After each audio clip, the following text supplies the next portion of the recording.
इस कार्यक्रम के पुण्यार्चक हैं श्रीमती शशि प्रभा जैन, श्री राजीव जैन, अस्मिता जैन, अर्पित जैन, अनुष्का, आत्मिक जैन, सिंघई परिवार। जय जिनेंद्र दर्शकों, मैं हूं शेफाली जैन और आप सभी का बहुत बहुत स्वागत है जिनवाड़ी चैनल पर। दर्शकों, मध्य प्रदेश की राजधानी भोपाल के बैरसिया में पर्युषण पर्व के मंगल अवसर पर 3 से 12 सितंबर तक आयोजित हुए श्रावक संस्कार शिविर में उत्तम क्षमा, उत्तम मार्दव, उत्तम आर्जव और उत्तम शौच धर्म को दिखाने के बाद आज हम आपके लिए लेकर आए हैं उत्तम सत्य धर्म के भक्तिमय दृश्य। परम पूज्य प्रशम मूर्ति मुनि श्री अजित सागर जी महाराज, एलक श्री दया सागर जी महाराज एवं एलक श्री विवेकानंद सागर जी महाराज के पावन सानिध्य में आयोजित हुए संस्कार शिविर का आज ये 14वां भाग है। तो आइए देखते हैं कार्यक्रम के पावन दृश्य। संत शिरोमणि आचार्य श्री विद्यासागर जी महाराज के मंगल आशीर्वाद से दशलक्षण महापर्व के मंगल अवसर पर मध्य प्रदेश की धर्मनगरी भोपाल के बैरसिया में 3 से 12 सितंबर तक श्रावक संस्कार शिविर आयोजित किया गया, जिसमें परम पूज्य प्रशम मूर्ति मुनि श्री अजित सागर जी महाराज, एलक श्री दया सागर जी महाराज एवं एलक श्री विवेकानंद सागर जी महाराज का पावन सानिध्य मिला। कार्यक्रम का शुभारंभ प्रतिदिन प्रातःकालीन बेला में श्री जी के अभिषेक, शांति धारा एवं पूजन के साथ किया गया।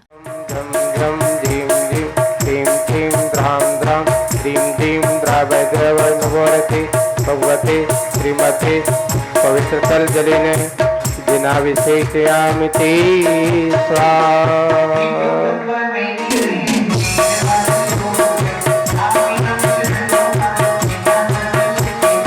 ओम श्री विश्वादेवा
नित्य महाअभिषेक पूजन के बाद पुण्यशाली श्रावकों द्वारा चित्र अनावरण और दीप प्रज्वलन की मांगलिक क्रियाएं संपन्न की गयीं। इसी श्रृंखला में साधर्मियों ने पूज्य गुरुवर का पाद प्रक्षालन किया और स्वयं के ज्ञान में वृद्धि हो ऐसी मंगल कामना के साथ उन्हें शास्त्र प्रदान किया।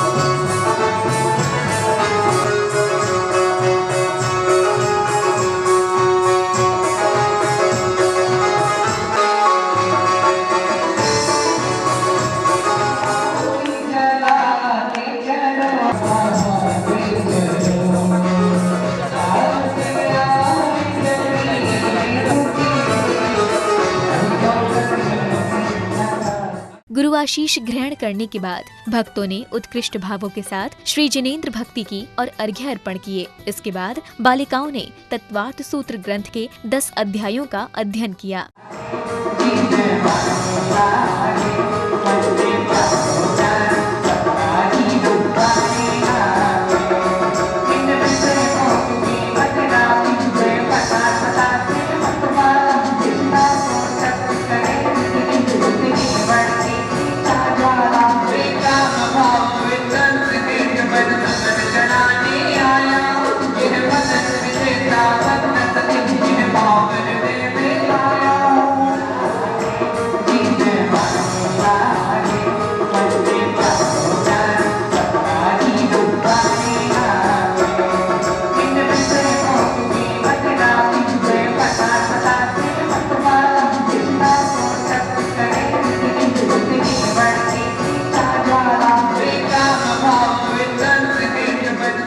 रस रस गंध वर्ण शब्दास्तदर्थः श्रुतमनेन्द्रियस्य वनस्पत्यन्ता नामेकं क्रमी पिपीलिका भ्रमण मनुष्यादि नामेकैकबद्धानि संगिनः स मनस्कः विग्रहगतो कर्मयोगः अनुसरणी गतिः अविग्रह जीवस्य विग्रहवती च संसारिणः प्राक्चतुभ्यः एक समया विग्रह एकम द्रव त्रीन वानाहारकः सम्मूर्छन गर्भोपादा जन्म सचित्त शीत समृता सेतरा मिश्र। तत्पश्चात ही शिवरार्थियों को परम पूज्य एलक श्री विवेकानंद सागर जी महाराज के मंगल प्रवचन श्रवण करने का स्वर्णिम अवसर मिला।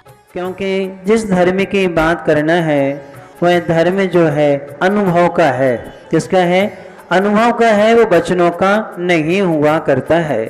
क्योंकि सत्य जो होता है वह बारे में प्रमाणात्मक हुआ करता है और जो बोलने में आता है वो सत्यांश कहलाता है, जिसे नयात्मक कहा जाता है।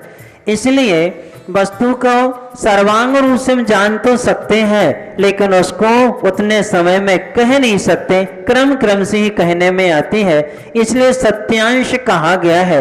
लेकिन जो सत्यांश है जो व्यवहार में हमारे जीवन में आता है, और सत्यांश को समझने के लिए हमारे आचार्य भगवंतों ने बहुत सारे शब्दों से संबोधित किया है। एक सत्य धर्म हुआ करता है, एक सत्य महाव्रत हुआ करता है, फिर इसके बाद में वचन गुप्ती हुआ करते हैं, फिर सत्यानुव्रत हुआ करता है। परम पूज्य प्रशम मूर्ति मुनि श्री अजित सागर जी महाराज ने उत्तम सत्य धर्म को एक लोभी सेठ का उदाहरण देकर समझाया। उन्होंने कहा कि लोभी का नाम लेते ही भोजन भी नसीब नहीं होता। एक बार एक बहुत अच्छा कहानी के माध्यम से पढ़ने में आई, अच्छी लगी तो आपको सुनाता हूँ। ऐसी कहानी कभी कभार आप लोगों को कम ही सुनने मिलती हैं, लेकिन कभी कभार मिल जाती होंगी।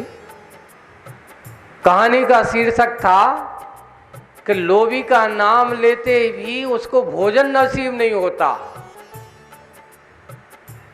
अब सोचो, अगर उसका नाम ले लिया जाए ऐसे आदमी का, क्योंकि जिसने असत्य को ही अपने जीवन का सब कुछ मान के रखा हो, ऐसा आदमी कभी किसी को क्या सत्य का दर्शन करा उसको सुख दे सकता है? बोले कि नहीं। और बात संयोग से ऐसा हो भी जाता था। एक सेठ जी हैं और उस सेठ जी के यहाँ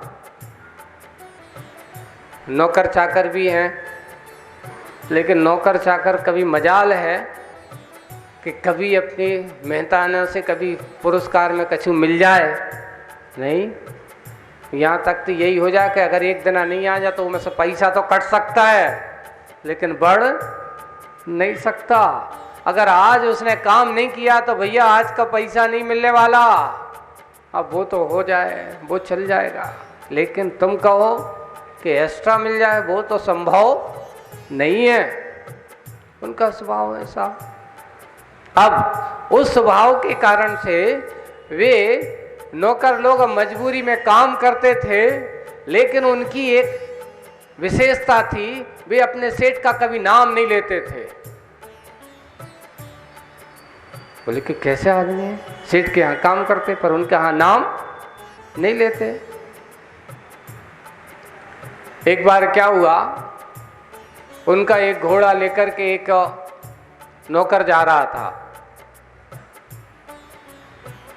और लोग में एक प्रचलन कहते कि इनके यहाँ के कोई भी नौकर है, किसी भी नौकर से पूछ लेना तुम्हारे सेठ जी को नाम क्या है, तो वे कभी उनको सेठ जी को नाम नहीं बताएंगे।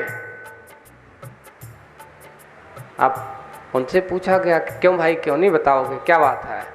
तो एक दिन उससे कहा, देखो अगर जिस दिन हम अगर उनका नाम लेना उस दिन हमें भोजन नसीब नहीं होगा। कैसी कहती बात करते हो, ऐसा होता है कहीं? तुम्हारे सेठ कहीं है, तुम्हारा भोजन कैसे छीन सकता? चलो आज मैं तुम्हें भोजन कराता हूं, आज चलो सबसे पहले तुम्हें खिलाता हूं, फिर उसके बाद तुम बताना। तो उन्होंने कहा, देखो भाई मत पूछो, गड़बड़ हो जाएगी। अच्छा ऐसा गड़बड़ हो जाएगी, कैसे बात? जब तुम्हें कह रहा हूं कि मैं तेरे हाथ में सब कुछ दे रहा हूं, खाने को दे रहा हूं, फिर भी तू नाम नहीं बताएगा। बोले कि कुछ भी हो जाए, पर कुछ भी हो सकता है, देखो ध्यान रखना। अब क्या हुआ, तो उसने ऐसा किया, अब करके उससे वो सब कह दिया, तो वो तैयार हो गया। वो क्या हो गया, वो नाम बताने के लिए, चलो अच्छा ये लोग इतने लगे हैं तो चलो मैं आज उनका नाम बताता हूँ। तो उसका घोड़ा, उन्होंने पूछा ये बताओ ये घोड़ा किसका है, तो पहले तो कहा, उसने कहा सेठ का है। तो सेठ कौन है, ये घोड़ा, ये सेठ घोड़ा किसका है, बोले सेठ का है। अब दोनों एक दूसरे से वो फिर संकोच करते करते उसने पूछा नाम तो बताओ कौन से सेठ का है। अब उसने कहा कि नाम बताएं कि नहीं बताएं, सोचते सोचते बड़ा सोचा, उसको सब प्रलोभन दिया। उसने कहा एक काम करो, चलो अच्छा होटल पे चलते हैं, और उसके हाथ में उसको अच्छी एक प्लेट में जलेबी दे दी, और उसको खाने की जो भी चीज़ थी वो भी दे दी उसको अच्छे भर के। अब तुम पहले अच्छा तुम खाओ, और जैसे तुम खाओ और बताओ सेठ जी का नाम क्या है। घोड़ा हाथ में लिए है।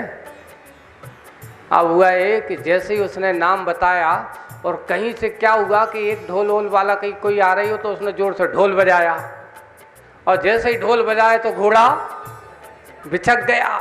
और इधर उसने नाम लिया, उसे हाथ में जो भोजन था वो भी हाथ का चला। देखो मैंने कही थी ना, अगर मैं उसका नाम लूंगा तो वही हाथ की चीज भी हाथ में आया हुआ भी भोजन नसीब नहीं होगा। सोच लो, ये है असत्यवादियों और असत्य के संग्रह करने वाले लोगों की दशा। कथा भी संयोग ऐसा बनता है। इस प्रकार की विचित्रताएं लोक में देखने को मिलती है। ऐसा कार्य नहीं करो।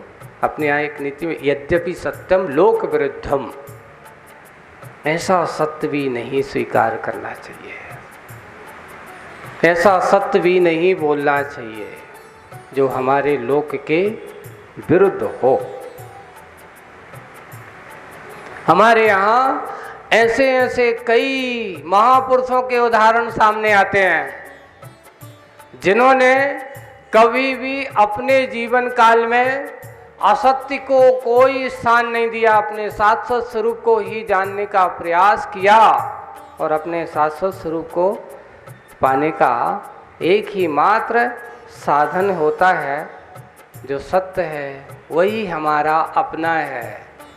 बाकी सब दुनिया का ये जितना भी दिखाई दे रहा है, उनकी एक ही बात चिंतन में आती है। वो कहते हैं ये दुनिया जितना भी दिखाई रहे, जैसे सपना आने के बाद आदमी को लगता है कि हो कितना बड़ा संसार था, कितना सुंदर बड़ा महल था, उसके बाद क्या हुआ, सब कुछ चला जाता है, कुछ भी हाथ नहीं रखता।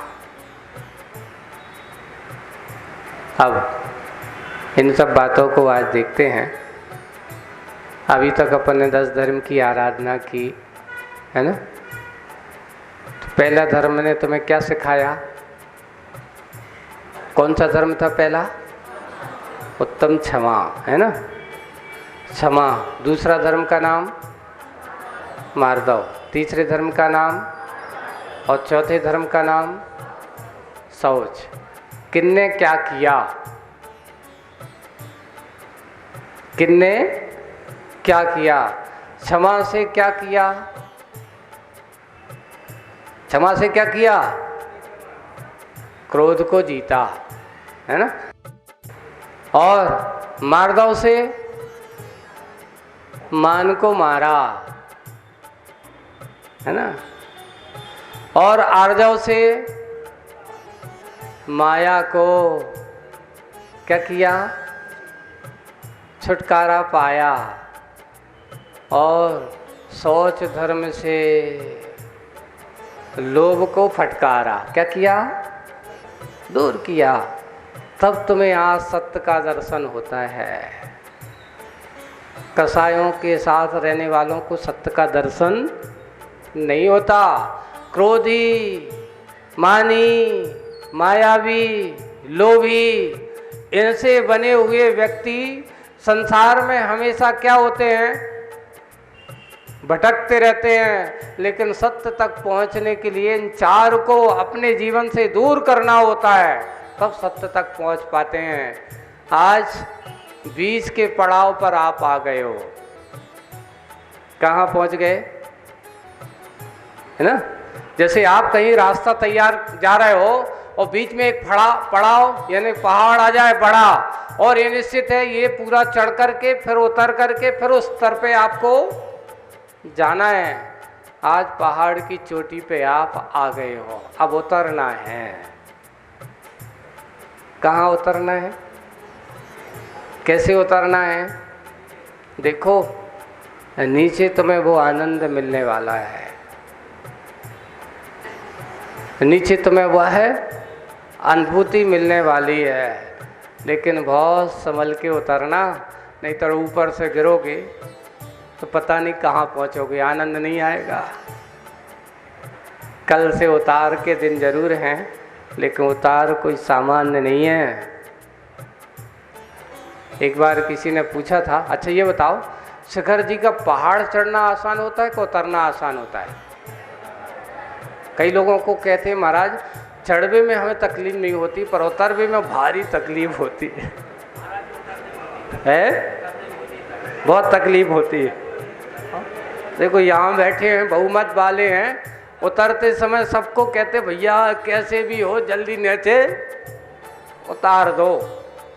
ऐसा क्यों? बोले कि चलते चलते थक जाते, पैर भर जाते, अब उठते नहीं हैं, अब बैलेंस नहीं बन रहा। चढ़ते चढ़ते सो सवर बैल दबा दबा करके पैर अच्छे जमा करके चढ़ जाता है, और जब उतरता है तो आते आते ऐसा लगता है महाराज एक एक पाँव 10-10, 20-20 किलो के हो गए हो, जैसे लगता है, भर जाते हैं लोग। वैसे ये ध्यान रखना, ये नहीं, ये प्रकृति का सत्य है।